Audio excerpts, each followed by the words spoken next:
അച്ഛനും അമ്മയും ചെറിയൊരു കൈക്കുഞ്ഞും അവരിങ്ങനെ ട്രാക്കിൻ്റെ സൈഡിൽ നിൽക്കുകയാണ്. പക്ഷേ ഈ വണ്ടിയുടെ ഈ സ്പീഡ് കൊണ്ട് സ്പീഡിൽ ആ കാറ്റടിച്ചിട്ട് ഇവർ മറിഞ്ഞു വിടാനുള്ള ഒരു സാഹചര്യം ഉണ്ടായി. ഗൃഹപ്രവേശം അറിയിക്കാൻ വേണ്ടിയിട്ട് ട്രാക്ക് ക്രോസ് ചെയ്ത് പോകാൻ ഒരുങ്ങുകയായിരുന്നു. അപ്പോൾ വണ്ടി വരുന്നതുകൊണ്ട് ശ്രദ്ധയിൽപ്പെട്ടാണ് ഇങ്ങനെ അവിടെ നിന്നത്. അപ്പോൾ അതിൽ ആ കൈക്കുഞ്ഞ് തെറിച്ചു പോയിട്ട് കുഞ്ഞും മരിച്ചു. സൂയിസൈഡ് അറ്റംപ്റ്റ് ചെയ്യുന്നവരാണെന്നുണ്ടെങ്കിൽ അവര് പ്രിപ്പയർഡ് ആയിട്ടായിരിക്കും എവിടെയെങ്കിലും നിൽക്കുന്നത്. അവര് നേരത്തെ കൂട്ടിൽ പാളത്തിൽ വന്ന് കിടക്കുകയോ അവിടേക്ക് ചാടി നിൽക്കുകയോ അങ്ങനെയൊന്നും ഉണ്ടാവില്ല. ഒരു വണ്ടി ഏറ്റവും അടുത്ത് വരുമ്പോഴേ ഒരു പാളത്തിലേക്ക് വരുള്ളൂ. ഒന്ന് കിടക്കും, ചില ആൾക്കാരൊക്കെ തിരിഞ്ഞു നിൽക്കും, അങ്ങനെയൊക്കെ ചെയ്യും. അങ്ങനെ ചെയ്താലും നല്ല സ്പീഡിലൊക്കെ വന്ന് വണ്ടി മുട്ടിക്കഴിഞ്ഞാൽ പിന്നെ ആളെ ഒന്നും പൊടി പോലും കിട്ടാത്ത പോലെ ചിലപ്പോൾ ചിതറിപ്പോവും. ഒരാളിങ്ങനെ പാളത്തിലേക്ക് കടന്നു വന്ന് പ്ലാറ്റ്ഫോമിലേക്ക് കയറാൻ ശ്രമിക്കുന്നതായിട്ട് ശ്രദ്ധയിൽപ്പെട്ടു. ബ്രേക്ക് അപ്ലൈ ചെയ്തെങ്കിലും അത് കൺട്രോൾഡ് സ്പീഡിൽ വന്ന് നിർത്താനുള്ള ഒരു സാവകാശം ഉണ്ടായില്ല. വികലാംഗനായിട്ടുള്ള ആളായിരുന്നു. ഒരു സാധാരണ ശേഷിയുള്ള ഒരാളായിരുന്നെങ്കിൽ ഒരുപക്ഷെ പ്ലാറ്റ്ഫോം ചാടി കിടന്ന് പോകുമായിരുന്നു. ട്രാക്കിൽ എന്തോ ഒരു ചുവപ്പ് കളർ കണ്ടു. ചുവപ്പ് കളർ ദൂരക്കുന്നേ ശ്രദ്ധിക്കപ്പെടുന്നുണ്ട്. ചുവപ്പ് പെട്ടെന്ന് ശ്രദ്ധിക്കപ്പെടുമല്ലോ. ഇപ്പൊ എന്തോ ഒരു തുണിക്കഷ്ണം കിടക്കുന്ന പോലെയാണ് ആദ്യം തോന്നിയത്. പിന്നീട് അത് തുണിക്കഷ്ണം അല്ല എന്ന് മനസ്സിലായി. അപ്പോൾ ഈ വണ്ടി അതിനു മുമ്പ് തന്നെ നിർത്താൻ സാധിച്ചപ്പോൾ ഒരാൾ അവിടെ സൂയിസൈഡ് അറ്റംപ്റ്റ് നടത്തിക്കൊണ്ടിരിക്കുകയായിരുന്നു. അതായത് ഈ പാളത്തിൽ ഇങ്ങനെ തല വെച്ചിട്ട് കയ്യിലുണ്ടായിരുന്ന ഒരു ചുവപ്പ് തുണി കൊണ്ട് ഇങ്ങനെ തല മൂടി ഇരിക്കുകയായിരുന്നു. അപ്പൊ ഇദ്ദേഹം അറിഞ്ഞിട്ടില്ല, വണ്ടി വന്ന് നിൽക്കുന്നൊന്നും അറിഞ്ഞിട്ടില്ല. പിന്നെ ഞങ്ങൾ ഇറങ്ങി ചെന്ന ആളെ തട്ടി എണിപ്പിച്ചിട്ട് ഒന്നും സംഭവിച്ചിട്ടില്ല, പോയിക്കോളം പറഞ്ഞു. അതുപോലെ 3 പേരാണ് ആ ട്രാക്കിൽ ഓപ്പോസിറ്റ് വന്നുകൊണ്ടിരിക്കുകയായിരുന്നു. അത് 3 പേരും മൊബൈൽ ഉപയോഗിച്ചുകൊണ്ടിരിക്കുകയായിരുന്നു. 3 പേരും മൊബൈലിൽ ആരുമായിട്ട് സംസാരിച്ചുകൊണ്ടിരിക്കുകയായിരുന്നു. അപ്പൊ അതിൽ 2 പേര് ഹോൺ അടിച്ചിട്ടൊന്നും ഇവരുടെ ശ്രദ്ധയിൽപ്പെടുന്നില്ല. അതിൽ 2 പേര് ആദ്യം തന്നെ മാറിയതുകൊണ്ട് രക്ഷപ്പെട്ടു പോയി. 3-ാമത്തെ ആള് ഇതിന്റെ എഞ്ചിന്റെ മുന്നിൽ ഒരു ബഫർ എന്ന് പറയുന്ന ഒരു ഭാഗമുണ്ട്. സ്പീഡ് കുറവായിരുന്നു, എന്നിരുന്നാൽ ആ ബഫറിൽ തട്ടി ഒരു യുവാവായിരുന്നു, ഒരു 10-24 വയസ്സുള്ള യുവാവായിരുന്നു. അദ്ദേഹം മരിച്ചു പോയിട്ടാണ് മനസ്സിലായത്. നമസ്കാരം. ഈ ലോക്കോ പൈലറ്റുമാരുടെ ഔദ്യോഗിക ജീവിതം വളരെ സംഭവബഹുലമാണ്. ഒരുപാട് നടുക്കുന്ന കാഴ്ചകളും അനുഭവങ്ങളും ഒക്കെ അവരുടെ ഔദ്യോഗിക ജീവിതത്തിൽ ഉണ്ടായിട്ടുണ്ട്. അതേക്കുറിച്ച് അറിയാൻ നമുക്കും ആഗ്രഹമുണ്ട്. നമ്മളോടൊപ്പമുള്ളത് 32 കൊല്ലം ലോക്കോ പൈലറ്റ് ആയിരുന്ന ശ്രീ ആന്റണി റോബർട്ട് സാറാണ്. നമസ്കാരം. 32 കൊല്ലം അല്ലേ? 32 കൊല്ലം ഇന്ത്യൻ റെയിൽവേയുടെ ഭാഗമായിരിക്കുക എന്ന് പറഞ്ഞാൽ ഒരു ചെറിയ കാര്യമൊന്നുമല്ല. അത്ഭുതത്തോടു കൂടി ആനയും ട്രെയിനിനെയും ഒന്നും കണ്ടു കഴിഞ്ഞാൽ, നമുക്ക് കടലിനെയും ഒന്നും കണ്ടു കഴിഞ്ഞാൽ എത്ര കണ്ടാലും മടുക്കില്ല, അല്ലേ? അപ്പോ ഈ 32 കൊല്ലത്തെ ഔദ്യോഗിക ജീവിതത്തിനിടയിൽ ആദ്യം നമുക്ക് അവിടെ നിന്ന് തുടങ്ങാം. എങ്ങനെയാണ് ഈ ലോക്കോ പൈലറ്റ് ആകണം എന്നുള്ളൊരു ആഗ്രഹം വന്നത്? ശരിക്കും പറഞ്ഞാൽ ഞാൻ ലോക്കോ പൈലറ്റ് ആകണമെന്ന് ആഗ്രഹിച്ചതല്ല. പല ജോലികൾക്കും അപ്ലൈ ചെയ്ത കൂട്ടത്തിൽ അന്ന് ലോക്കോ പൈലറ്റിന്റെ പേര് ഡീസൽ അസിസ്റ്റന്റ് എന്നായിരുന്നു. Diesel assistant. പിന്നീടാണ് ഡെസിഗ്നേഷൻ അസിസ്റ്റന്റ് ലോക്കോ പൈലറ്റ് എന്നാക്കിയത്. അപ്പൊ അന്ന് ഡീസൽ അസിസ്റ്റന്റ് തസ്തികയിലേക്ക് റെയിൽവേ അപേക്ഷ ക്ഷണിച്ചപ്പോൾ ഞാൻ അപ്ലൈ ചെയ്തതാണ്. അങ്ങനെ ടെസ്റ്റ് കഴിഞ്ഞിട്ട് ഇന്റർവ്യൂ ഉണ്ടായിരുന്നു. തിരുവനന്തപുരം ഡിവിഷനും പാലക്കാട് ഡിവിഷനും കൂടെ കമ്പൈൻഡ് റിക്രൂട്ട്മെന്റ് ആയിരുന്നു. എനിക്ക് പാലക്കാട് ഡിവിഷനിലാണ് അപ്പോയിൻമെന്റ് കിട്ടിയത്. അതിനുശേഷം ഏതാണ്ട് 1 വർഷത്തോളം തിരുച്ചിറപ്പള്ളിയിലുള്ള ട്രെയിനിങ് സെന്ററിലും ഓപ്പൺ ലൈനിലും ഒക്കെ ട്രെയിനിങ്ങിന് ശേഷം ഞാൻ അസിസ്റ്റന്റ് ലോക്കോ പൈലറ്റായിട്ടാണ് 1989 ജോലി ചെയ്യുന്നത്. അന്ന് ഈറോഡായിരുന്നു അപ്പോയിൻമെന്റ് ഉണ്ടായിരുന്നത്. ഈറോഡ് ഒരു 4 വർഷത്തോളം അവിടെ ജോലി ചെയ്തു. അത് കഴിഞ്ഞ് എനിക്ക് ഷൊർണൂർക്ക് ട്രാൻസ്ഫറായി. അവിടെ നിന്ന് അടുത്ത പ്രൊമോഷൻ വന്നു. ഷണ്ടിങ് ലോക്കോ പൈലറ്റ് എന്നുള്ള ഗ്രേഡിലേക്കുള്ള യാർഡിലൊക്കെ ഷണ്ടിങ് ചെയ്യുന്ന ഡ്യൂട്ടിയാണ്. എഞ്ചിൻ മെയിൻ ലൈനിലൊക്കെ വന്ന് നിൽക്കുന്ന വണ്ടികൾ അടുത്ത ലൈനിലേക്ക് റിപ്പയറിംഗ് യാർഡിലേക്കും ഒക്കെ മാറ്റുന്ന ജോലികളാണ് ഷണ്ടിങ് ഡ്യൂട്ടി എന്ന് പറയുന്നത്. ഷണ്ടിങ് ഡ്യൂട്ടി കഴിഞ്ഞാൽ ഷണ്ടിങ് ലോക്കോ പൈലറ്റ് കഴിഞ്ഞാൽ അടുത്ത പ്രൊമോഷൻ എന്ന് പറയുന്നത് ഗുഡ്സ് ലോക്കോ പൈലറ്റാണ്. നമുക്ക് ഗുഡ്സ് ഓടിക്കാനുള്ള പെർമിഷൻ ആവും. അതെ, ഈ ഗുഡ്സും പാസഞ്ചറും തമ്മിലുള്ള വ്യത്യാസം എന്താണ് അതില്? കാരണം നമ്മൾ ചരക്ക് ലോറിയും ബസ്സും തമ്മിലുള്ളത് നമുക്ക് മനസ്സിലാവും. പക്ഷെ എന്താണ് ഈ ഒരേ പാളത്തിൽ കൂടി ഓടുന്ന ഈ ട്രെയിനില് അതെങ്ങനെ വരുന്നത്? അതിലൊരു വ്യത്യാസം? അതിന്റെ വ്യത്യാസം എന്താന്ന് ചോദിച്ചാല്, നമ്മള് ഗുഡ്സ് ട്രെയിൻ ഓടിക്കുമ്പോഴാണ് നമുക്ക് അതിന്റെ ഒരു പരിചയമായി വരുന്നത്. ഗുഡ്സ് ട്രെയിന് നോർമലി ഒരു 3000 ടൺ മുതൽ 4000 ടൺ വരെയൊക്കെ ഭാരം ഉണ്ടാവും. ലോഡ് ട്രെയിൻ ആയിരിക്കും, MD വാഗണും ഉണ്ടാവും. ഇപ്പൊ ഈ വണ്ടിയുടെ മാക്സിമം സ്പീഡ് എന്ന് പറയുന്നത് 75 കിലോമീറ്ററാണ്. ഗുഡ്സ് ട്രെയിനിന്റെ മാക്സിമം സ്പീഡ് 75 കിലോമീറ്ററാണ്. ഇതിൽ നമ്മൾ ഓടിക്കുമ്പോഴാണ് ശരിക്കും ഈ ട്രാക്കിലുള്ള അപ്പും ഡൗണും എല്ലാം മനസ്സിലാകും. നമ്മൾ റോഡിലുള്ള പോലെ തന്നെ ട്രാക്കിലും ലെവൽ ഗ്രേഡിയന്റ് ഉണ്ട്, അപ്പ് ഗ്രേഡിയന്റ് ഉണ്ട്, ഡൗൺ ഗ്രേഡിയന്റ് ഉണ്ട്. ഉദാഹരണമായിട്ട് പറഞ്ഞാൽ ഇപ്പൊ പാലക്കാട് വിട്ട് കഴിഞ്ഞാൽ കഞ്ചിക്കോട് കഴിഞ്ഞ് വാളയാറയൊക്കെ പോകുമ്പോൾ കൊടും കാട്ടിലൂടെയാണ് കടന്നു പോകുന്നത്. അപ്പൊ അവിടെ ഒരു ഷാർപ്പായിട്ടുള്ള ഒരു 1/60 എന്ന് പറയുന്ന അപ്ഗ്രേഡിയന്റിൽ കൂടെയാണ് ഈ വണ്ടി കടന്നു പോകുന്നത്. അപ്പൊ അവിടെ നമ്മൾ ഓടിച്ച് അത് പഠിക്കുക തന്നെ വേണം. കാരണം പല സീസണും ഉണ്ടാവും. നമുക്ക് നോർമൽ സീസൺ ആണെങ്കിൽ കുഴപ്പമില്ല, അല്ലെങ്കിൽ ചിലപ്പോൾ റിസ്ലിംഗ് ഉണ്ടാവും, ചെറിയ മഴ, വലിയ മഴ എല്ലാം ഉണ്ടാവും, അല്ലെ മഞ്ഞുകാലം വരും. ആ സമയത്തൊക്കെ ഈ വീല് സ്ലിപ്പാവും. വീല് സ്ലിപ്പാകുമ്പോൾ നമ്മൾ ഈ ലോഡഡ് ട്രെയിൻ സ്ലിപ്പാകുമ്പോൾ അത് ശ്രദ്ധിച്ച് ട്രാക്കിൽ സാൻഡ് അപ്ലൈ ചെയ്ത് അത് വളരെ കറക്റ്റായിട്ട് നല്ല പെർഫോമൻസ് പാലിച്ച് കൊണ്ടുപോയാൽ മാത്രമേ വണ്ടി കയറി പോവുള്ളൂ. അല്ല, അത് നമ്മൾ ഈ മഴ സമയത്തൊക്കെ ഈ വണ്ടി സ്ലിപ്പാവും പറഞ്ഞല്ലോ, സ്ലിപ്പാവും പറഞ്ഞല്ലോ. അപ്പൊ നമ്മൾ എങ്ങനെ സാൻഡ് അപ്ലൈ ചെയ്യാൻ പറ്റും? അതിന് മുമ്പ് തന്നെയാണോ അതോ? അല്ല, നമ്മള് റെയിനി സാഹചര്യം വന്നാല്, അല്ലെങ്കിൽ മഞ്ഞുകാലമാണെങ്കിൽ രാത്രിയാണെങ്കിൽ മഞ്ഞ് വീഴാൻ തുടങ്ങും.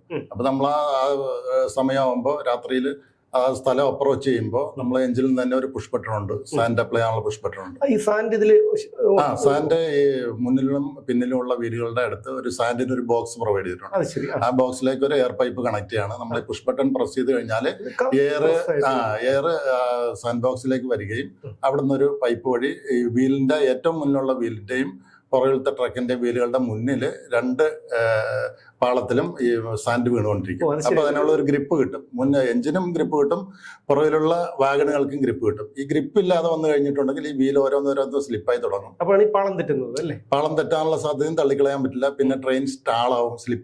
വീൽ സ്ലിപ്പ് ചെയ്ത് വരുമ്പോൾ സ്പീഡ് കുറയും. 75 ഓടിക്കൊണ്ടിരിക്കുന്ന വണ്ടിയാണെന്നുണ്ടെങ്കിൽ സ്പീഡ് കുറഞ്ഞു വരും. പിന്നെ അത് ചിലപ്പോൾ പിക്കപ്പായി വന്നു എന്ന് വരില്ല. ഒരു ലെവൽ ഗ്രേഡിയന്റ് എത്തുന്നത് വരെ ചിലപ്പോൾ പിക്കപ്പ് ആയാലും വണ്ടി ചിലപ്പോൾ നിന്ന് പോകും. സെക്ഷനില് ഇൻ ബിറ്റ്വീൻ സ്റ്റേഷനിൽ ചിലപ്പോൾ ട്രെയിൻ നിന്ന് പോകാനുള്ള സാധ്യതയുണ്ട്. അങ്ങനെ നിന്ന് പോയി കഴിഞ്ഞാൽ പിന്നെ അവിടെ നിന്ന് ഇത് സ്റ്റാർട്ട് ചെയ്ത് കയറ്റിക്കൊണ്ടുപോകാൻ ബുദ്ധിമുട്ടായിരിക്കും. പിന്നെ നമ്മൾ കൺട്രോളറൊക്കെ അറിയിച്ചു, വേറൊരു എഞ്ചിൻ, റിലീഫ് എഞ്ചിൻ വന്ന് പുറകിൽ കൂടെ അറ്റാച്ച് ചെയ്ത് ഇതിനെ പുഷ് ചെയ്ത് മാത്രമേ പിന്നെ കൊണ്ടുപോകാൻ സാധിക്കുള്ളൂ. അപ്പൊ അതൊരു നമ്മൾ ബൈ പ്രാക്ടീസ് തന്നെയാണ് ഇത് ശീലിക്കേണ്ടത്. അപ്പൊ അത് ഗുഡ്സിലാണ് നമ്മളത് ശീലിക്കുന്നത്. ബേസിക്കലി ഈ ലോഡഡ് ട്രെയിൻ ഓടിക്കുമ്പോഴാണ് നമുക്കൊരു ശീലം വരുന്നത്. കറക്റ്റായിട്ട് എവിടെയൊക്കെയാണ് ഗ്രേഡിയന്റ് വരുന്നത്, എവിടെയൊക്കെ ലെവൽ ഗ്രേഡിയന്റ് ഉണ്ട്, അപ്പ് ഗ്രേഡിയന്റ് എവിടെയുണ്ട്, ഡൗൺ ഗ്രേഡിയന്റ് എവിടെയുണ്ട്, ഇങ്ങനെയൊക്കെ നമുക്ക് മനസ്സിലാകുന്നത് ഈ ഗുഡ്സ് ട്രെയിൻ ഓടിക്കുമ്പോഴേ നമുക്കത് ഫീൽ ചെയ്യുള്ളൂ. നമുക്ക് കൃത്യമായിട്ട് നമുക്ക് ഫീലിംഗ് ഉണ്ടാവും. ഈ ലെവൽ ഗ്രേഡിയന്റ് അപ്പിലേക്ക് പോകുമ്പോഴും ഡൗണിലേക്ക് പോകുമ്പോഴൊക്കെ നമുക്കത് ഫീൽ ചെയ്യും. നമ്മൾ സൈക്കിൾ ഓടിക്കുമ്പോൾ തോന്നുന്ന പോലെ തന്നെ നമുക്കങ്ങനെ ഒരു ഫീൽ വരും. അപ്പോഴാണ് നമുക്ക് ഈ ട്രാക്കിന്റെ ഗ്രേഡിയന്റ് അനുസരിച്ച് ഓടിക്കാനുള്ള ഒരു പരിചയം ഉണ്ടാവുള്ളൂ. അത് ഗുഡ്സ് ട്രെയിൻ ഓടിച്ച് അതിന്റെ ഒരു നിശ്ചിത പീരീഡ് കഴിഞ്ഞാൽ അടുത്ത പ്രൊമോഷൻ പാസഞ്ചർ ലോക്കോ പൈലറ്റ് ആണ്. അപ്പൊ നമുക്ക് പാസഞ്ചർ ട്രെയിൻ ഓടിക്കാം. താരതമ്യം ലോഡും കുറവായിരിക്കും, കോച്ചും കുറവായിരിക്കും. പക്ഷെ നമ്മൾ സെക്ഷൻ ആ സമയത്ത് നമുക്ക് വളരെയധികം തറവായിരിക്കും. അപ്പോഴാണ് ഈ ട്രാക്കിലൂടെ നമുക്കിത് കൃത്യമായിട്ട് ആ സ്പീഡ് മെയിൻറ്റെയിൻ ചെയ്യാൻ പറ്റുന്നത്. പാസഞ്ചർ ട്രെയിൻ, എക്സ്പ്രസ് ട്രെയിൻ എന്ന് പറഞ്ഞാൽ സ്പീഡ് പ്രത്യേകതയാണ്. കോൺസ്റ്റന്റ് സ്പീഡിൽ ഓടിച്ചുകൊണ്ട് പോകണം. ഇപ്പോൾ ഈറോഡിൽ നിന്നും അല്ലെ കോയമ്പത്തൂരിൽ നിന്ന് മംഗലാപുരത്തേക്ക് പോകുന്ന രാവിലത്തെ ഇന്റർസിറ്റികളൊക്കെ ഉണ്ട്. ആ വണ്ടികളൊക്കെ 130 കിലോമീറ്ററിൽ ഇങ്ങനെ ഓടിച്ചിട്ട് പോകണം. സ്പീഡ് കുറഞ്ഞു കഴിഞ്ഞാൽ സ്ലാക്കാവും. പിന്നെ അത് സമയക്രമത്തെ എല്ലാം ബാധിക്കും. ഒരു ചെറിയ 2 സ്റ്റേഷനിലടക്കം 1 മിനിറ്റ് പോയാൽ മംഗലാപുരത്ത് ചെല്ലുമ്പോൾ 20 മിനിറ്റ് 30 മിനിറ്റ് ഒക്കെ ലേറ്റ് ആവും. അപ്പൊ നമുക്ക് ഇങ്ങനെ ഗുഡ്സ് ഓടിച്ച് ഒരു പരിചയം വന്ന ഒരാൾക്ക് മാത്രമേ കൃത്യമായിട്ട് കോൺസ്റ്റന്റ് സ്പീഡിൽ ഓടിച്ചുകൊണ്ട് പാസഞ്ചർ പിന്നീട് എക്സ്പ്രസ് ട്രെയിൻ ഓടിക്കാൻ പറ്റുള്ളൂ. പാസഞ്ചർ ലോക്കോ പൈലറ്റ് കഴിഞ്ഞാൽ പിന്നെ എക്സ്പ്രസ് അല്ലെങ്കിൽ മെയിൽ ലോക്കോ പൈലറ്റ് എന്ന് പറയും. അതാണ് ഇത് കഴിഞ്ഞ ശേഷം പാസഞ്ചർ കഴിഞ്ഞ ശേഷം എക്സ്പ്രസ്. അതെ, എക്സ്പ്രസ് ട്രെയിൻ അല്ലെങ്കിൽ മെയിൽ ലോക്കോ പൈലറ്റ് എന്ന് പറയും. അപ്പോഴാണ് നമുക്ക് എക്സ്പ്രസ് ട്രെയിനും മെയിൽ ട്രെയിനും ഓടിക്കാനുള്ള പെർമിഷൻ. എന്റെ സ്പീഡ് നോർമലി ഉയർന്ന സ്പീഡ് നമുക്കിപ്പോൾ ഉള്ളത് 110 കിലോമീറ്റർ ആണ്. പിന്നെ പല സ്ഥലത്തും ഈ റെസ്ട്രിക്ഷൻ ഉണ്ടാവും. സ്പീഡ് റെസ്ട്രിക്ഷൻ ഉള്ള സ്ഥലങ്ങളുണ്ട്. ട്രാക്ക് മോശമായിട്ടുള്ള സ്ഥലങ്ങളിലൊക്കെ 90 ഉള്ള സ്ഥലങ്ങളുണ്ട്, 100 ഉള്ള സ്ഥലങ്ങളുണ്ട്. അല്ലെ, നോർമലി 110 കിലോമീറ്റർ സ്പീഡ് ഇപ്പോൾ പെർമിറ്റഡ് ആണ്.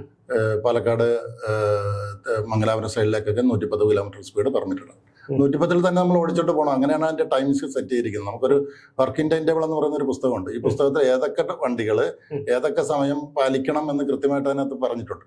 ആ സമയക്രമം പാലിച്ച് തന്നെ ഓടിച്ചുകൊണ്ട് പോകണം. മറ്റ് പ്രോബ്ലംസ് ഒന്നും ഇല്ലാന്നുണ്ടെങ്കിൽ ഈ സമയക്രമം പാലിക്കാൻ നമ്മൾ ബാധ്യസ്ഥരാണ്. നമ്മൾ സ്ലാക്കായിട്ട് വർക്ക് ചെയ്യാനോ കുറച്ച് റിലാക്സ് ചെയ്ത് ഇരിക്കാനോ അങ്ങനെ ഒന്നും പറ്റില്ല.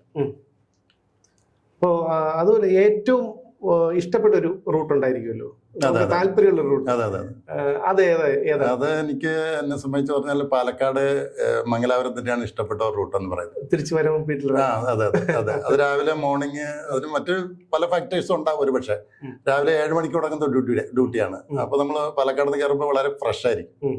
അത് അങ്ങനെ തന്നെ നല്ല ഒരു സമയത്ത് നമ്മൾ ഓടിച്ച് മംഗലാപുരത്തൊരു 1 മണിക്ക് അവിടെ പോയി ചേരും. ആ വണ്ടിക്കാണെങ്കിൽ സ്റ്റോപ്പ് കുറവാണ്. സ്റ്റോപ്പ് കുറവാകുമ്പോൾ നമുക്കുള്ള ബുദ്ധിമുട്ടുകളും സ്വാഭാവികമായിട്ടും കുറവായിരിക്കും. സ്റ്റോപ്പുള്ള വണ്ടികൾക്ക് കൂടുതൽ സ്ട്രെയിൻ ഉണ്ടാവും. പല സ്ഥലങ്ങളിലും നിർത്തണം, പല സ്ഥലങ്ങളിലും അതുപോലെ സ്റ്റാർട്ട് ചെയ്ത് പോകുമ്പോഴൊക്കെ സമയം മാറിക്കൊണ്ടിരിക്കും. ഇതിന്റെ ബെസ്റ്റ് ടൈമിങ്സ് ആണ്. പിന്നെ തിരിച്ചിങ്ങോട്ട് വരുമ്പോഴും ഇന്റർസിറ്റി തന്നെയാണ്. ഉച്ചക്കൊരു 11:30 സ്റ്റാർട്ട് ചെയ്ത് കഴിഞ്ഞിട്ടുണ്ടെങ്കിൽ അത് കോയമ്പത്തൂർ വരെ പോകണമെന്ന് മാത്രമേ ഉള്ളൂ. എന്നാലും അതാണ് ഡേ ട്രെയിൻ ഞങ്ങൾക്ക് എപ്പോഴും ഒരു എന്താ പറയുന്ന ഒരു സന്തോഷമുള്ള ഒരു വണ്ടിയാണ് ഡേ ട്രെയിൻ എന്ന് പറയുന്നത്. കാരണം ബാക്കി എല്ലാ വണ്ടികളും ഒക്കെ ഒന്നെങ്കിൽ പ്യൂർ നൈറ്റ് ആയിരിക്കും, ഫുൾ നൈറ്റ് ട്രെയിൻ ആയിരിക്കും, അല്ലെങ്കിൽ കുറച്ച് പകലും കുറച്ച് രാത്രിയും. ഇപ്പോൾ ഹോട്ട് സീസണൊക്കെ ആണെന്നുണ്ടെങ്കിൽ വൈകുന്നേരത്തെ ചൂടെല്ലാം അടിച്ച് ടയർഡായിട്ടിരിക്കുമ്പോൾ പിന്നെ രാത്രി നമ്മൾ വണ്ടി ഓടിക്കേണ്ടി വരും. അപ്പൊ ഈ വണ്ടി എന്ന് പറഞ്ഞാൽ പകൽ വണ്ടിയാണ്. രാവിലെ തുടങ്ങി ഉച്ചയ്ക്ക് ചൂടാകുന്നവരോടെ നമ്മൾ അവിടെ എത്തും. അതുകൊണ്ടായിരിക്കും ഒരുപക്ഷെ ആ വണ്ടി ഇഷ്ടപ്പെടാൻ കാരണം. അതെ അതെ. അപ്പോൾ ഈ ആ ഒരു എഞ്ചിൻ റൂമിൽ എത്ര പേരാണ്? കാരണം സാധാരണ പ്രേക്ഷകർക്ക് ഒരുപക്ഷെ ഞാൻ ഉൾപ്പെടെയുള്ള കുറിച്ച് ധാരണയില്ല. അപ്പോൾ എത്ര എഞ്ചിൻ റൂമിൽ എത്ര പേര് കാണും? എഞ്ചിൻ റൂമിൽ 2 പേരാണ് ഉണ്ടാകുന്നത്. ഒരാള് ചീഫായിട്ടുള്ള പൈലറ്റ് ആയിരിക്കും, പിന്നെ മറ്റേ ആള് അസിസ്റ്റന്റ് ലോക്കോ പൈലറ്റ് ആയിരിക്കും. 2 പേര് ഉണ്ടെങ്കിൽ മാത്രമേ ട്രെയിൻ ഓപ്പറേറ്റ് ചെയ്യാൻ പാടുള്ളൂ. നിയമം തന്നെ, ഒറ്റക്കൊരാൾക്ക് ഓടിക്കാൻ പാടില്ല, നിയമം അനുവദിക്കുന്നില്ല. ഈ ഷണ്ടിങ് ലോക്കോ പൈലറ്റ് ഷണ്ടിങ് സമയത്ത് മാത്രം ഒരാൾക്ക് തനിയെ അത് മാറ്റം ചെയ്യാം. അത് സ്പീഡിൽ ഓടുന്നില്ലല്ലോ, 15 കിലോമീറ്റർ സ്പീഡിലേ ഓടുന്നു. അല്ലാത്ത വണ്ടികൾക്കെല്ലാം ഒരു ചീഫായിട്ടുള്ള ഒരു ലോക്കോ പൈലറ്റും വേണം, അസിസ്റ്റന്റ് ലോക്കോ പൈലറ്റും വേണം. 2 പേര് വേണം. പിന്നെ അത് മാത്രമല്ല, എന്തെങ്കിലും വഴിയിലൊക്കെ എന്തെങ്കിലും ട്രബിൾ വന്നൊക്കെ നിൽക്കാനുള്ള സാധ്യതയുണ്ട്. ഇലക്ട്രിക് ലോക്ക് ആണെന്നുണ്ടെങ്കിൽ ഈ റിലേ ഒക്കെ എന്തെങ്കിലും പ്രോബ്ലം ഉണ്ടാകും വഴിയിലൊക്കെ, അല്ലെങ്കിൽ എന്തെങ്കിലും മറ്റ് OHCയുടെ പ്രോബ്ലം, ഓവർഹെഡ് വോൾട്ടേജിന്റെ ഒക്കെ പ്രശ്നമൊക്കെ വരുമ്പോൾ ഒറ്റയ്ക്കൊരാൾക്ക് അത് ചെയ്യാൻ സാധിക്കില്ല. അത് ഒരാൾ റിലേ സെറ്റ് ചെയ്യുമ്പോൾ ഒരാളത് ഇപ്പുറത്ത് റീഡിങ് നോക്കണം. അങ്ങനെ സൈമിൾട്ടേനിയസ് ആയിട്ട് 2 പേര് ഒരേ സമയം ചെയ്ത് പല ട്രബിളുകളും ക്ലിയർ ചെയ്യേണ്ടി വരും. പിന്നെ അതുപോലെ അൺയൂഷ്വലായിട്ട് എന്തെങ്കിലും റൺ ഓവറോ അല്ലെങ്കിൽ മറ്റെന്തെങ്കിലും കാരണവശാലൊക്കെ നിന്ന് പോയി കഴിഞ്ഞാൽ അസിസ്റ്റന്റ് ലോക്കോ പൈലറ്റ് ഇറങ്ങിയിട്ട് പുറകിൽ പോയി ഗാർഡുള്ള ബ്രേക്ക് വാൻ വരെ പോയി ചെക്ക് ചെയ്ത് എല്ലാം കറക്റ്റ് ആണെന്ന് എൻഷുർ ചെയ്താൽ മാത്രമേ വീണ്ടും നമുക്ക് ട്രെയിൻ സ്റ്റാർട്ട് ചെയ്യാൻ സാധിക്കുള്ളൂ. അങ്ങനെ സ്റ്റാർട്ട് ചെയ്യാനേ പാടുള്ളൂ. ഈ 82-ലാണല്ലോ സർവീസ് കയറി അല്ലേ? 82 അല്ലേ, 89. അതിനുശേഷം ഇപ്പോ 20 മാസം മുൻപ് VRS എടുക്കുന്നത് വരെ ഉള്ള ഒരു മാറ്റം, റെയിൽവേയുടെ മറ്റു മാറ്റം ഒരുപാട്, അതായത് അന്നത്തെ ട്രെയിനും ഇന്നത്തെ ഒരു ട്രെയിനും ഒക്കെ ആയിട്ട് ഒരുപാട് വ്യത്യാസങ്ങളില്ലേ? അത് എന്താണ് വന്നിട്ടുണ്ട്? അന്ന് ഞങ്ങള് റെയിൽവേയിലൊക്കെ എന്നെപ്പോ ഉള്ളവരൊക്കെ ജോയിൻ ചെയ്യുന്ന സമയത്ത് 1989-ലൊക്കെ ഡീസൽ ലോക്കയാണ് കൂടുതലുണ്ടായിരുന്നത്. ഡീസൽ ലോക്കയാണ് മുഴുവനായിട്ടും ഡീസൽ ലോക്കായിരുന്നു. അന്ന് മദ്രാസ് സൈഡിൽ നിന്ന് മുറപ്പൂർ എന്ന് പറയുന്ന സ്ഥലത്തേക്ക് മാത്രമേ ഇലക്ട്രിക് എഞ്ചിൻ ഓടിയിരുന്നുള്ളൂ. അവിടം വരെ മാത്രമേ ഇലക്ട്രിഫിക്കേഷൻ ഉണ്ടായിരുന്നുള്ളൂ. അതിനുശേഷം 89-ന് ശേഷം ഈ ഒരു കാലഘട്ടത്തിനുള്ളിൽ പൂർണ്ണമായിട്ടും വൈദ്യുതീകരിക്കപ്പെട്ടു. മുറപ്പൂർ എന്ന് പറഞ്ഞ സ്ഥലത്ത് നിന്ന് സേലത്തേക്ക് ആദ്യം വന്നു, പിന്നെ സേലം ടു ഈറോഡ് നിന്ന് പാലക്കാട് നിന്ന് എറണാകുളത്തേക്ക് വന്നു, എറണാകുളത്ത് നിന്ന് ഷൊർണൂർ വഴി മംഗലാപുരത്തേക്ക് വന്നു. ഇപ്പൊ റീസെന്റ് ആയിട്ട് ഷൊർണൂരിൽ നിന്ന് നിലമ്പൂർ സൈഡിലേക്കും ഇലക്ട്രിഫിക്കേഷൻ നടന്നു. അങ്ങനെ ഒരു മാറ്റം ട്രാക്കിൽ ഉണ്ടായിട്ടുണ്ട്. പിന്നെ റെയിൽവേക്കും അത് വളരെ ലാഭകരമായി. ഡീസൽ എഞ്ചിൻ ഓടിക്കുമ്പോൾ ഡീസൽ ചിലവാക്കിയിട്ടാണല്ലോ ഇത് ഓടിക്കുന്നത്. ഇപ്പൊ ഇലക്ട്രിഫിക്കേഷൻ ആണെന്നുള്ള ഇനീഷ്യൽ കോസ്റ്റ് കൂടുതലാണെങ്കിലും റണ്ണിങ് കോസ്റ്റിന്റെ എനർജി കൺസംഷൻ നോക്കുമ്പോൾ റെയിൽവേക്ക് അത് ലാഭകരമാണ്. പിന്നെ എഞ്ചിന്റെ കാര്യത്തിലാണെങ്കിലും ഒരുപാട് വ്യത്യാസമുണ്ട്. ഇപ്പൊ ഡീസൽ എഞ്ചിൻ വളരെ റെയറായിട്ട് മാത്രമേ ഉപയോഗിക്കുന്നുള്ളൂ, ഷണ്ടിങ്ങിനും അതുപോലെ പർപ്പസിനും മാത്രമേ ഉപയോഗിക്കുന്നുള്ളൂ. ഇലക്ട്രിക് എഞ്ചിനാണ് നമ്മൾക്ക് ഹൈ സ്പീഡ് കിട്ടാൻ, പെട്ടെന്ന് സ്പീഡ് ആക്സിലറേഷൻ പെട്ടെന്ന് കിട്ടാൻ വേണ്ടിയിട്ടൊക്കെ നല്ലത് ഇലക്ട്രിക് ലോക്കാണ്. അതുപോലെ പാർഷ്യലി കമ്പ്യൂട്ടറൈസ്ഡ് സിസ്റ്റം എല്ലാം വന്നു. എഞ്ചിന് ക്യാബിനിലാണെന്നുണ്ടെങ്കിലും കമ്പ്യൂട്ടറൈസ്ഡ് സിസ്റ്റം വന്നു. പല കാര്യങ്ങളും കമ്പ്യൂട്ടർ മോണിറ്റർ ചെയ്ത് നമുക്ക് പറഞ്ഞു തരും. ട്രബിളെല്ലാം പല ട്രബിളുകളും, ഒരു ട്രബിൾ വന്ന് എന്തെങ്കിലും ഒരു പ്രോബ്ലം ഉണ്ടായിട്ടുണ്ടെങ്കിൽ അത് നമുക്ക് കമ്പ്യൂട്ടർ പറഞ്ഞു തരും. എന്താണ് ട്രബിൾ, അതിനെന്ത് ചെയ്യണമെന്നൊക്കെ പറഞ്ഞു തരും. അപ്പോൾ അത് ആ പ്രോബ്ലം എന്താണെന്ന് നമ്മൾ മനസ്സിലാക്കി അത് ചെയ്തു കഴിഞ്ഞിട്ടുണ്ടെങ്കിൽ പ്രശ്നം പരിഹരിക്കപ്പെടും. ഇപ്പോഴത്തെ കാറുകൾ പോലെ അതൊരു ലാപ്ടോപ്പിലോട്ട്. അതെ അതെ, അതുപോലെ തന്നെ കമ്പ്യൂട്ടറൈസ്ഡ് ആണ്. ഇപ്പൊ സ്ക്രീനിൽ നമുക്ക് തന്നെ പല കാര്യങ്ങളും സ്ക്രീനിൽ കാണാം. പിന്നെ അതിനകത്ത് പല കാര്യങ്ങളൊക്കെ നമുക്ക് സെറ്റ് ചെയ്യാം. പ്രീവിയസ് ഡേറ്റ എല്ലാം എടുക്കാം. ഏതൊക്കെ സമയത്ത് ഡ്യൂട്ടിയിൽ എന്തൊക്കെ ഓപ്പറേഷൻ ചെയ്തു, എവിടെയൊക്കെ ബ്രേക്ക് അപ്ലൈ ചെയ്തു, എവിടെയൊക്കെ ഹോൺ അടിച്ചു, ഇതുപോലുള്ള വളരെ ലേറ്റസ്റ്റ് ആയിട്ടുള്ള കാര്യങ്ങൾ വരെ അറിയാം. പിന്നെ ക്യാബിനിലൊക്കെ ക്യാമറ സിസ്റ്റം വന്നു. ലോക്കോ പൈലറ്റിനെ മോണിറ്റർ ചെയ്യാനുള്ള സംവിധാനങ്ങൾ മുന്നേ അങ്ങനെയൊന്നും ഉണ്ടായിരുന്നില്ല. ഇവർ സ്ലാക്കായിട്ട് വർക്ക് ചെയ്യുന്നുണ്ടോ, മറ്റെന്തെങ്കിലും പ്രശ്നങ്ങൾ ഉണ്ടാകുന്നുണ്ടോ എന്നൊക്കെ അറിയാൻ സംവിധാനങ്ങളൊന്നും ഉണ്ടായിരുന്നില്ല. ഇപ്പൊ ആണെന്നുള്ള ക്യാബിനിലൊക്കെ ക്യാമറ വെച്ച് തുടങ്ങി, സർവൈലൻസ് ക്യാമറ വെച്ചിട്ടുണ്ട്. അപ്പൊ അത് ഏത് എൻഡിൽ വേണമെങ്കിലും അവർക്കത് ഡേറ്റ എടുത്ത് ചെക്ക് പ്രീവിയസ് ഡേറ്റ, ഒരുപാട് നാളത്തെ ഡേറ്റാസ് എല്ലാം നമുക്ക് അതിനകത്ത് നിന്ന് കണ്ടുപിടിക്കാൻ പറ്റും. അങ്ങനെ വളരെ സേഫ്റ്റി സൈഡിൽ നോക്കിക്കഴിഞ്ഞാൽ വളരെയധികം മാറ്റങ്ങൾ റെയിൽവേയിൽ വന്നിട്ടുണ്ട്. ഇനിയും വരാൻ പലതും ഇരിക്കുന്നുണ്ടാവും. ഒരു പക്ഷേ കൊളീഷൻ, ആന്റി കൊളീഷൻ, അതുപോലെ കൊളീഷൻ സംഭവിക്കാതിരിക്കാൻ അങ്ങനെയുള്ള കാര്യങ്ങളൊക്കെ. ഈ വന്ദേ ഭാരത് പോലെയുള്ള ആഡംബര അതെ അതെ അതെ അതെ അത്തരം വണ്ടികളൊക്കെ വന്നല്ലോ. ഇപ്പോൾ അത്തരം വണ്ടികളെല്ലാം വന്നു. അതിനും കുറച്ചുകൂടെ അഡ്വാൻസ്ഡ് ആയിട്ടുള്ള സിസ്റ്റംസ് വന്നിട്ടുണ്ട്. ഈ കമ്പ്യൂട്ടറൈസ്ഡ് ക്യാബിനെല്ലാം കമ്പ്യൂട്ടറൈസ്ഡ് ആയത് തന്നെയാണ് ഏറ്റവും വലിയൊരു അഡ്വാൻറ്റേജ് എന്ന് പറയുന്നത്. പിന്നെ സ്പീഡും വളരെ ക്വിക്കായിട്ട് 3 ഫേസ് മോട്ടോർ ആണ് ഉപയോഗിച്ചിട്ടുള്ള 3 ഫേസ് ലോക്കോ വന്നു.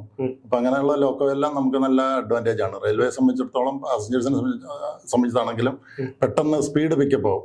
ഒരു 10 സ്റ്റോപ്പുള്ള ഒരു സ്ഥലമാണെന്നുണ്ടെങ്കിൽ നമ്മളൊരു സ്റ്റോപ്പിൽ അത് സ്പീഡ് റെഡ്യൂസ് ചെയ്ത് ലൂപ്പ് ലൈനിലേക്ക് എൻ്റർ ചെയ്ത് 15 കിലോമീറ്ററിൽ ഓടി അത് വന്ന് നിൽക്കുമ്പോഴേക്കും ഒരു 3 മിനിറ്റ് 4 മിനിറ്റ് ലൂസ് ആവും, നഷ്ടപ്പെടും. വീണ്ടും അതുപോലെ സ്റ്റാർട്ട് ചെയ്ത് പോകുമ്പോഴും 110 കിലോമീറ്ററിലേക്ക് പോകാനായിട്ട് ഒരു 3-4 മിനിറ്റ് അപ്പോഴും നഷ്ടപ്പെടും. അപ്പോൾ അങ്ങനെയൊക്കെ ഉള്ള സാഹചര്യങ്ങളിൽ ഇത്തരം ലോക്കോള്, ഇലക്ട്രിക് ലോക്കോൾ, ഇത്തരം ലോക്കോൾ ഉപയോഗിക്കുമ്പോൾ നമുക്ക് പെട്ടെന്ന് സ്പീഡ് പിക്കപ്പ് ചെയ്യാനും അത്തരം കാര്യങ്ങൾക്കൊക്കെ ഗുണകരമാണ്. അതൊക്കെയാണ് ഈ ഇത്രയും കാലത്തിനുണ്ടായ മാറ്റങ്ങൾ ഒബ്സർവ് ചെയ്തത്. സ്ത്രീകള് എഞ്ചിൻ ഡ്രൈവർമാരായിട്ടുണ്ടോ? സ്ത്രീകൾ എഞ്ചിൻ ഡ്രൈവർമാരായിട്ട് വരുന്നുണ്ട്. ആദ്യകാലങ്ങളിലൊന്നും ഉണ്ടായിരുന്നില്ല. ഇപ്പൊ എന്റെ ബാച്ചിൽ ഒരാളുണ്ടായിരുന്നു. അതിനുശേഷം പ്രത്യേകിച്ച് നേച്ചർ ഓഫ് ഡ്യൂട്ടി ഇങ്ങനത്തെ ഡ്യൂട്ടി ആയതുകൊണ്ട് 24 അവർ ഡ്യൂട്ടി എപ്പോഴാണ് കോൾ ചെയ്യുന്നതെന്ന് അറിയില്ല. അതുവരെ നമ്മൾ റൂമിൽ വെയിറ്റ് ചെയ്യണം. നമുക്ക് എപ്പോഴാണ് ഓർഡർ വരുന്നത്, ഏത് ട്രെയിനാണ്, ആ ട്രെയിനിന് പോകേണ്ട കാര്യങ്ങൾ കൊണ്ട് ആദ്യകാലത്തൊന്നും സ്ത്രീകൾ ഇതിൽ ഈ രംഗത്തേക്കൊന്നും കടന്നു വന്നിരുന്നില്ല. പിൽക്കാലത്ത് എല്ലാ മേഖലയിലും ഇപ്പൊ സ്ത്രീകളെല്ലാം വന്നു തുടങ്ങിയല്ലോ. അപ്പൊ അത് ഇപ്പൊ നോർമൽ പ്രാക്ടീസ് ആയി. ഇപ്പൊ എല്ലാ ഡിപ്പോകളിലും തന്നെ അസിസ്റ്റന്റ് ലോക്കോ പൈലറ്റുമാരുണ്ട്, പ്രൊമോഷനായി ലോക്കോ പൈലറ്റുമാരായിട്ട് വന്നവരൊക്കെ ഉണ്ട്. നമ്മൾ ഫേസ്ബുക്കിലൊക്കെ കാണുന്നുണ്ട്, പലരുടെ ഫോട്ടോകൾ, പത്രങ്ങളൊക്കെ റിപ്പോർട്ട് ചെയ്തിട്ടുണ്ട്. അപ്പൊ സ്ത്രീകൾ ആ ജോലി ചെയ്തു തുടങ്ങി. അപ്പോൾ അവർക്കും കംഫർട്ടബിൾ സോൺ ആണെന്നുള്ളത് മനസ്സിലായി, അവർ ചെയ്യുന്നുണ്ട്, അക്സെപ്റ്റ് ചെയ്യുന്നുണ്ട്. അതാണ് എൻ്റെ കാര്യം. ഈ ലോക്കോ പൈലറ്റ് എന്ന് പറയുമ്പോൾ നമുക്ക് ഒരുപാട് രംഗങ്ങൾക്ക് സാക്ഷ്യം വഹിക്കേണ്ടി വന്നിട്ടുണ്ട്. അതെ അതെ അതെ. അത് പ്രത്യേകിച്ച് ഞാൻ അറിയാലോ പറഞ്ഞു വന്നത് ഈ ആത്മഹത്യകൾ കൂടുതൽ നടക്കുന്നത് റെയിൽപാളങ്ങൾ. അങ്ങനെ എന്തെങ്കിലും അനുഭവം ഉണ്ടായിട്ടുണ്ടോ? അങ്ങനത്തെ ഫീൽ ഉണ്ടായിട്ടുണ്ട്. എനിക്കത് ഓർമ്മ വരുന്ന, ഞാനൊരു എക്സ്പ്രസ് ട്രെയിൻ കോഴിക്കോട് ഭാഗത്തേക്ക് പോകുമ്പോൾ തിരൂര് പ്ലാറ്റ്ഫോമിൽ, തിരൂര് നോർമലി സ്റ്റോപ്പുള്ള ഒരു സ്റ്റേഷനാണ്. പക്ഷെ എല്ലാ വണ്ടികൾക്കും സ്റ്റോപ്പ് ഉണ്ടാവില്ല, സ്റ്റോപ്പ് ഇല്ലാത്ത വണ്ടികളും ഉണ്ട്. അത്തരത്തിൽ സ്റ്റോപ്പ് ഇല്ലാത്ത ഒരു വണ്ടിയായിരുന്നു. അപ്പോൾ നോർമലി ഈ തിരൂർ സ്റ്റേഷനിൽ കൂടെ 110 കിലോമീറ്റർ സ്പീഡിൽ തന്നെ ആയിരിക്കും വണ്ടി പോകുന്നത്. അപ്പോൾ സ്റ്റേഷൻ അപ്രോച്ച് ചെയ്യുന്ന സമയത്ത് ഒരാളിങ്ങനെ പാളത്തിലേക്ക് കടന്നു വന്ന് പ്ലാറ്റ്ഫോമിലേക്ക് കയറാൻ ശ്രമിക്കുന്നതായിട്ട് ശ്രദ്ധയിൽപ്പെട്ടു. പക്ഷെ അപ്പോഴേക്കും സമയം വൈകിപ്പോയി. പിന്നെ ഒരു ബ്രേക്ക് അപ്ലൈ ചെയ്തെങ്കിലും അത് കൺട്രോൾഡ് സ്പീഡിൽ വന്ന് നിർത്താനുള്ള ഒരു സാവകാശം ഉണ്ടായില്ല. അപ്പോൾ ആ സമയത്ത് അത് ഹിറ്റാകുകയാണ് ചെയ്തത്. അപ്പോൾ ഞാൻ പിന്നീട് അത് മനസ്സിലാക്കി അദ്ദേഹം ഒരു വികലാംഗനായിട്ടുള്ള ആളായിരുന്നു. ഒരു സാധാരണ ശേഷിയുള്ള ഒരാളായിരുന്നെങ്കിൽ ഒരുപക്ഷെ പ്ലാറ്റ്ഫോം ചാടി കിടന്ന് പോകുമായിരുന്നു. പിന്നെ മറ്റൊരു കാര്യം, നമ്മൾ സാധാരണ രീതിയിൽ പബ്ലിക്കിന് മനസ്സിലാകാത്തതുകൊണ്ട് നമ്മൾ ട്രെയിനിന് ഒരു ഡിസ്റ്റൻസിൽ കണ്ടു കഴിഞ്ഞാൽ ഇത് ഇത്ര സമയം കൊണ്ടേ വരുള്ളൂ. ഇപ്പോൾ റോഡിലൊക്കെ കാണുന്ന പോലെ തന്നെ ഇത് ഇത്ര സമയം എടുക്കും ഇവിടെ വരാൻ നമുക്ക് തോന്നും. പക്ഷെ അതിനേക്കാളും ഫാസ്റ്റായിട്ടാണ് ഇത് കടന്നു വരുന്നത്. അപ്പോൾ നമ്മുടെ ജഡ്ജ്മെന്റ് ഒക്കെ തെറ്റിപ്പോകാനുള്ള സാധ്യതകൾ പലതും ഉണ്ട്. ഇതൊരു ആക്സിഡന്റലായിട്ടുണ്ടായ ഒരു സംഭവമാണിത്. നേരെ മറിച്ച് സൂയിസൈഡ് അറ്റംപ്റ്റിന് വരുന്ന ആൾക്കാരാണെന്നുണ്ടെങ്കിൽ അവർ ഷാർപ്പായിട്ട് ആ സമയത്തെ വന്ന് കയറി നിൽക്കുള്ളൂ. അങ്ങനെ ഉണ്ടായിട്ടുണ്ട്. അല്ലാത്ത സാഹചര്യം മറ്റൊന്നുണ്ടായി. ഒരു തലശ്ശേരിയിൽ നിന്ന് കോഴിക്കോട് ഭാഗത്തേക്ക് വരുമ്പോൾ, ഒരു കെർവിൽ വരുമ്പോൾ ഒരു അച്ഛനും അമ്മയും ചെറിയൊരു കൈക്കുഞ്ഞും അവരിങ്ങനെ ട്രാക്കിൻ്റെ സൈഡിൽ നിൽക്കുകയാണ്. സാധാരണ വണ്ടി വരുമ്പോൾ ആൾക്കാർ ട്രാക്കിൻ്റെ സൈഡിൽ ഇങ്ങനെ ഒതുങ്ങി നിൽക്കാറുണ്ട്. അപ്പോൾ അവിടെയാണ് അവർ ചെറിയൊരു ചാലൊക്കെ ഉണ്ടായിരുന്നത്. അപ്പോൾ അത് കാരണം അവർ വളരെ ക്ലോസ് ആയിട്ടാണ് നിന്നിരുന്നത്. പക്ഷേ ഈ വണ്ടിയുടെ ഈ സ്പീഡ് കൊണ്ട്, സ്പീഡിൽ ആ കാറ്റടിച്ചിട്ട് ഇവർ മറിഞ്ഞു വിടാനുള്ള ഒരു സാഹചര്യം ഉണ്ടായി. അപ്പോൾ നമ്മളത് പാസ് ചെയ്ത് കഴിഞ്ഞപ്പോൾ നമ്മളത് ശ്രദ്ധയിൽപ്പെട്ടില്ല. ചില സമയത്ത് ഇങ്ങനെ കാറ്റടിക്കാറുണ്ട്, അത്രമാത്രം മനസ്സിലാക്കിയുള്ളൂ. പക്ഷെ പിറ്റേ ദിവസത്തെ പത്രം കണ്ടപ്പോഴാണ് മനസ്സിലായത് അവർ ഗൾഫിലായിരുന്നു, ഫാമിലി ഗൾഫിലായിരുന്നു, ഒരു കൈക്കുഞ്ഞുണ്ടായിരുന്നു. അവർ വീടെല്ലാം വെച്ചിട്ട് ഗൃഹപ്രവേശം അറിയിക്കാൻ വേണ്ടിയിട്ട് ട്രാക്ക് ക്രോസ് ചെയ്ത് പോകാൻ ഒരുങ്ങുകയായിരുന്നു. അപ്പോൾ വണ്ടി വരുന്ന ശ്രദ്ധയിൽപ്പെട്ടാണ് ഇങ്ങനെ അവിടെ നിന്നത്. അപ്പോൾ അതിൽ കൈക്കുഞ്ഞ് തെറിച്ചു പോയിട്ട് കുഞ്ഞും മരിച്ചു. പിന്നെ ഒരിക്കൽ പൊള്ളാച്ചി ഭാഗത്തേക്ക് അച്ഛനും അമ്മ രക്ഷപ്പെട്ടെന്നാണ് മനസ്സിലായത്. കുഞ്ഞ് തെറിച്ചു പോയി, അതാണ് ഉണ്ടായത്. അങ്ങനെ കുഞ്ഞ് മരിച്ചു. പിറ്റേ ദിവസത്തെ പത്രത്തിൽ നിന്നാണ് അത് മനസ്സിലായത്. പൊള്ളാച്ചിയിൽ നിന്ന് വരുമ്പോൾ ഇതുപോലെ കൊല്ലങ്കോട് വെച്ചിട്ടൊരു സംഭവം ഉണ്ടായി. അത് വൈകുന്നേരം ഒരു ഇരുട്ടി വരുന്ന ഒരു സമയമാണ്. ഇരുട്ടായി വരുന്നതേ ഉള്ളൂ. ഒരു 7 മണി 7:15 ആയിട്ടുണ്ടാവും. കൊല്ലങ്കോടുന്ന് അതും ഒരു ഷാർപ്പായിട്ടുള്ള ഒരു കർവായിരുന്നു. അപ്പോൾ സാധാരണ ഈ പബ്ലിക് എന്തെങ്കിലുമൊക്കെ പണ്ട് കാലം മുതലേ കാണുന്നതാണ്. ട്രാക്കിന്റെ അടുത്തൊക്കെ വീടുള്ള ആൾക്കാരാണ് രാവിലെ അവിടെ ട്രാക്കിന്റെ അടുത്ത് വന്നിരുന്ന് ചായ കുടിക്കും, അല്ലെങ്കിൽ അവിടെ വന്നിരുന്ന് പത്രം വായിക്കും, പിന്നെ ഇപ്പോഴാണെന്നുണ്ടെങ്കിൽ മൊബൈലൊക്കെ വന്നല്ലോ. അപ്പൊ അവരുടെ മൊബൈൽ ജീവിതത്തിന്റെ ഭാഗമാണ് അത്. അതെ, അവർക്ക് ഡെയിലി ഇത് കണ്ടുകൊണ്ടിരിക്കുന്നതല്ലേ. അപ്പൊ അവർക്ക് ഇത്രേ ഉള്ളൂ ഇതെന്നുള്ള അങ്ങനത്തെ ഒരു കാഴ്ചപ്പാടിലായിരിക്കും. എല്ലാ ദിവസവും കാണുന്നതാണ്, അത് എപ്പോ മാറണം എന്നറിയാം. ട്രാക്കിൽ അവർ കടന്നു പോകുന്നുണ്ടെങ്കിൽ എപ്പോഴാ മാറണമെന്ന് അവർക്ക് കൃത്യമായിട്ട് അറിയാം. അതുകൊണ്ടായിരിക്കും ആ കോൺഫിഡൻസ് വരുന്നതെന്ന് തോന്നുന്നു. അതുപോലെ 3 പേരാണ് ആ ട്രാക്കിൽ ഓപ്പോസിറ്റ് വന്നുകൊണ്ടിരിക്കുകയായിരുന്നു. അത് 3 പേരും മൊബൈൽ ഉപയോഗിച്ചുകൊണ്ടിരിക്കുകയായിരുന്നു. 3 പേരും മൊബൈലിൽ ആരുമായിട്ട് സംസാരിച്ചുകൊണ്ടിരിക്കുകയായിരുന്നു. അപ്പൊ അതില് 2 പേര് ഹോൺ അടിച്ചിട്ടൊന്നും ഇവരുടെ ശ്രദ്ധയിൽ പെടുന്നില്ല. ഹോൺ കണ്ടു കഴിഞ്ഞാൽ നമ്മൾ മാറാൻ വേണ്ടി ഹോൺ അടിക്കും. ഹോൺ അടിച്ചിട്ട് ഇവരുടെ ശ്രദ്ധയിൽ പെടുന്നില്ല. അതില് 2 പേര് ആദ്യം തന്നെ മാറിയതുകൊണ്ട് രക്ഷപ്പെട്ടു പോയി. 3-ാമത്തെ ആള് ഇതിന്റെ എഞ്ചിന്റെ മുന്നിൽ ഒരു ബഫർ എന്ന് പറയുന്ന ഒരു ഭാഗമുണ്ട്. സ്പീഡ് കുറവായിരുന്നു, എന്നിരുന്നാൽ ആ ബഫറിൽ തട്ടി ഒരു യുവാവായിരുന്നു, ഒരു 10-24 വയസ്സുള്ള യുവാവായിരുന്നു. അദ്ദേഹം മരിച്ചുപോയിട്ടാണ് മരിച്ചുപോയത്. പിന്നെ അതിനകത്ത് രക്ഷപ്പെടാൻ പറ്റിയില്ല. ഹോസ്പിറ്റലിൽ കൊണ്ടുപോയിരുന്നു, പക്ഷെ അതിനകത്ത് രക്ഷപ്പെട്ടില്ല. അപ്പൊ ട്രാക്കിലെ ആൾക്കാർ കുറച്ചുകൂടെ അലർട്ടായിട്ട് ആണ്. നമ്മുടെ റെയിൽവേ ട്രാക്കിൽ അത് കടക്കാൻ ഒന്നും പാടില്ല, അതിന്റെ നിശ്ചിത സ്ഥലത്തുള്ള ഏരിയയിലേക്കൊന്നും വരാൻ പാടില്ലെന്നാണ്.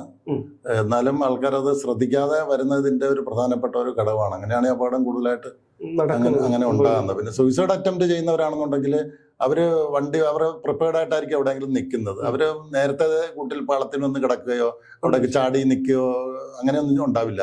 ഒരു വണ്ടി ഏറ്റവും അടുത്ത് വരുമ്പോഴേ ഒരു പാളത്തിലേക്ക് വരുള്ളൂ, ഒന്ന് കിടക്കും. ചില ആൾക്കാരൊക്കെ തിരിഞ്ഞു നിൽക്കും, അങ്ങനെയൊക്കെ ചെയ്യും. അങ്ങനെ ചെയ്താലും നല്ല സ്പീഡിലൊക്കെ വന്ന് വണ്ടി മുട്ടിക്കഴിഞ്ഞാൽ പിന്നെ ആളെ ഒന്നും പൊടി പോലും കിട്ടാത്ത പോലെ ചിലപ്പോൾ ചിതറിപ്പോകും. അങ്ങനെയൊക്കെ സംഭവിച്ചിട്ടുണ്ട്. അങ്ങനത്തെ ഉള്ള ഒരു നടക്കുന്ന ഓർമ്മകളെല്ലാം ഉണ്ട്.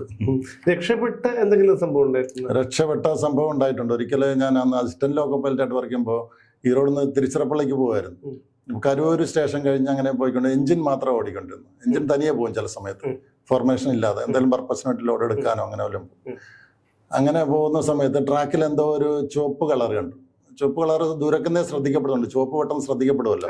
അപ്പൊ എന്തോ ഒരു തുണിക്കഷ്ണം കിടക്കുന്ന പോലെയാണ് ആദ്യം തോന്നിയത്. പിന്നീട് അത് തുണിക്കഷ്ണം അല്ല എന്ന് മനസ്സിലായി. അപ്പോൾ നമ്മൾ 2 പേരും എന്തായാലും ട്രാക്കിൽ എന്തെങ്കിലും അബ്നോർമൽ ആയിട്ടുള്ള കാര്യങ്ങളെല്ലാം കണ്ടു കഴിഞ്ഞാൽ assistant loco pilot chief loco പൈലറ്റിന്റെ അടുത്തോ തമ്മിൽ ആശയം കൈമാറും. അങ്ങനെ ആശയം കൈമാറി വണ്ടി അതിനു മുമ്പ് തന്നെ നിർത്താൻ സാധിച്ചപ്പോൾ ഒരാൾ അവിടെ സൂയിസൈഡ് അറ്റംപ്റ്റ് നടത്തിക്കൊണ്ടിരിക്കുകയായിരുന്നു. അതായത് ഈ പാളത്തിൽ ഇങ്ങനെ തല വെച്ചിട്ട് കയ്യിലുണ്ടായിരുന്ന ഒരു ചുവപ്പ് തുണി കൊണ്ട് ഇങ്ങനെ തല മൂടി ഇരിക്കുകയായിരുന്നു. അപ്പൊ ഇദ്ദേഹം അറിഞ്ഞിട്ടില്ല, വണ്ടി വന്ന് നിൽക്കുന്നൊന്നും അറിഞ്ഞിട്ടില്ല. പിന്നെ ഞങ്ങൾ ഇറങ്ങിച്ചിട്ട് ആളെ തട്ടി എണിപ്പിച്ചിട്ട് ഒന്നും സംഭവിച്ചിട്ടില്ല, പോയിക്കണം പറഞ്ഞു. അങ്ങനത്തെ ഒരു സംഭവം ഉണ്ടായിട്ടുണ്ട്. അങ്ങനെ അപൂർവം ചില സാഹചര്യങ്ങളിലൊക്കെ ആൾക്കാര് നിയമപരമായിട്ടുള്ള നടപടികളിലേക്ക് റിപ്പോർട്ട് കഴിഞ്ഞാൽ പോകും. പിന്നെ നമ്മളാണെങ്കിലും ഇത്തരം സംഭവങ്ങൾ ഉണ്ടായി കഴിഞ്ഞിട്ടുണ്ടെങ്കിൽ അത് വേണ്ട കെയർ എടുക്കണം. ഇപ്പൊ രക്ഷപ്പെടാത്ത ആളാണെന്ന് രക്ഷപ്പെടാൻ സാധ്യതയുള്ള ആളാണെങ്കിൽ നമ്മൾ അവരെ കൊണ്ടുപോയി അതിന്റെ ഫോർമാറ്റുകൾ അനുസരിച്ച് അടുത്ത സ്റ്റേഷനിൽ ഹാൻഡ് ഓവർ ചെയ്യണം. പിന്നെ RPF റിപ്പോർട്ടാണ്. ഇത്തരം നടപടിക്രമങ്ങളുണ്ട്, അതെല്ലാവരും പാലിക്കാറുണ്ട്. പിന്നെ എന്തെങ്കിലും മറ്റൊരു കാര്യങ്ങളൊക്കെ ഉണ്ടെന്നുണ്ടെങ്കിൽ വെരിഫിക്കേഷൻ ആയിട്ട് കോടതിയിൽ നിന്ന് വിളിപ്പിക്കാറുണ്ട്, സ്റ്റേറ്റ്മെന്റ് വാങ്ങാനും അങ്ങനെയുണ്ട്. നടപടിക്രമങ്ങളെല്ലാം പൂർത്തിയാക്കിയിട്ട് തന്നെ അതെല്ലാം അവസാനിക്കുള്ളൂ. അതുപോലെ തന്നെ വേറൊരു വിഷയം എന്ന് പറഞ്ഞു കഴിഞ്ഞാൽ ഈ സാമൂഹ്യ വിരുദ്ധ സംഘങ്ങൾ, ഭിക്ഷാടന മാഫിയക്കാര്, അതൊക്കെ ഉദാഹരണത്തിന് ഗോവിന്ദച്ചാമിയെ പോലെയുള്ള അങ്ങനെയുള്ള ഭിക്ഷാടന മാഫിയക്കാരും ഒക്കെ ഈ ട്രെയിൻ കേന്ദ്രീകരിച്ച് പ്രവർത്തിക്കുന്നുണ്ട്. പക്ഷെ അതിപ്പോ വലിയൊരു മാറ്റം വന്നിട്ടുണ്ട്, അതിനൊക്കെ ഒരു നിയന്ത്രണമൊക്കെ വന്നിട്ടുണ്ട്. അങ്ങനെ എന്തെങ്കിലും സംഭവങ്ങളൊക്കെ ഉണ്ടായിട്ടുണ്ട്? അങ്ങനത്തെ സംഭവങ്ങളൊന്നും സാധാരണ രീതിയിൽ നമുക്ക് എഞ്ചിനിൽ അങ്ങനത്തെ ഇൻഫർമേഷൻ ഒന്നും കിട്ടില്ല. കാരണം കോച്ചിന് ഏറ്റവും പുറകിൽ ഗാർഡുണ്ട്. അപ്പൊ അങ്ങനെയുള്ള സംഭവങ്ങളെല്ലാം ഈ പാസഞ്ചർ ട്രാവൽ ചെയ്യുന്ന ഇടയിലുള്ള കോച്ചുകളിലാണ് സംഭവിക്കുന്നത്. അത്തരം ഇൻഫർമേഷൻ നമുക്ക് ലഭിക്കാറില്ല. ഇനിയിപ്പോ ഈ റീസെന്റ് ആയിട്ട് കോച്ചിലൊക്കെ ക്യാമറ ഫിറ്റ് ചെയ്യുന്ന സിസ്റ്റം എല്ലാം വന്നു തുടങ്ങിയല്ലോ. ഇത്തരം കാര്യങ്ങളൊക്കെ നോട്ടീസ് ചെയ്യപ്പെടാനുള്ള സാധ്യതയുണ്ട്. പിന്നെ ട്രാക്കിലാണെങ്കിലും സബോട്ടേജിന് ഒക്കെ ഉള്ള സാധ്യത, എന്തെങ്കിലുമൊക്കെ ഇരുമ്പ് കമ്പികളൊക്കെ കൊണ്ടുവന്ന് വെക്കുക, അല്ലെങ്കിൽ വലിയ പാറക്കഷ്ണങ്ങൾ കൊണ്ട് വെക്കുക. ഇങ്ങനെയുള്ള സാഹചര്യങ്ങളൊക്കെ അതിജീവിക്കാൻ വേണ്ടിയിട്ട് പല സ്റ്റേഷൻ്റെ സമീപങ്ങളിലൊക്കെ ക്യാമറ എല്ലാം വെച്ചിട്ടുണ്ട്. അതെല്ലാം RPF മോണിറ്റർ ചെയ്യുന്നുണ്ട്. അങ്ങനെ സുരക്ഷാ സംവിധാനങ്ങൾ വർദ്ധിച്ചു തന്നെയാണ് വന്നുകൊണ്ടിരിക്കുന്നത്, സുരക്ഷാ സംവിധാനങ്ങൾ. അതുപോലെ നമ്മൾ ഇപ്പോൾ ഒരു 60 കിലോമീറ്റർ സ്പീഡിൽ വരുന്നൊരു ട്രെയിൻ, നമ്മൾ എത്ര ദൂരെ നിന്ന് ബ്രേക്ക് അപ്ലൈ ചെയ്ത് കഴിഞ്ഞാൽ നമുക്കത് നിൽക്കാൻ പറ്റും? കാരണം കാറ് പോലെ അല്ലെങ്കിൽ ബസ് പോലെ ചിലപ്പോൾ ഒരു എന്തെങ്കിലും ഒരു അത്യാവശ്യത്തിന് ഒരാൾ ഒരു സിഗ്നൽ കാണിക്കുന്നതായിരിക്കാം, അല്ലെങ്കിൽ നമുക്ക് വണ്ടി നിർത്തേണ്ട ഒരാളുടെ ജീവൻ രക്ഷിക്കാനായി ചിലപ്പോൾ ചെയ്യേണ്ടി വന്നേക്കാം. അങ്ങനെയാണെങ്കിൽ 60 കിലോമീറ്റർ സ്പീഡിൽ പോകുന്ന ഒരു വണ്ടി എത്ര കിലോമീറ്റർ മുമ്പിൽ വെച്ച് 60 കിലോമീറ്റർ എന്നുള്ളത് ഒരു ഫാക്ടറാണ്. സ്പീഡ് ഒരു ഘടകമാണ്. അതിനോടൊപ്പം തന്നെ ഈ ട്രെയിനിന്റെ ലോഡും ഒരു ഘടകമാണ്. ലോഡ് കൂടുതലാണെന്നുണ്ടെങ്കിൽ സ്വാഭാവികമായിട്ടും ബ്രേക്ക് അപ്ലൈ ചെയ്യുമ്പോൾ അത് വൈകിയേ നിൽക്കുകയുള്ളൂ. ഇപ്പം 4000 ടണ്ണുള്ള ഒരു വണ്ടി നിൽക്കുന്ന 60 കിലോമീറ്ററിൽ വന്ന് നമ്മളൊരു എമർജൻസി ബ്രേക്ക് അപ്ലൈ ചെയ്ത് വണ്ടി നിൽക്കുന്ന സ്ഥലവും 1000 ടണ്ണുമായിട്ട് പോകുന്ന ഒരു വണ്ടി നിൽക്കുന്ന സ്ഥലവും തമ്മിൽ വ്യത്യാസം ഉണ്ടാകും. ലോഡുള്ള വണ്ടി നിൽക്കാൻ സമയമെടുക്കും.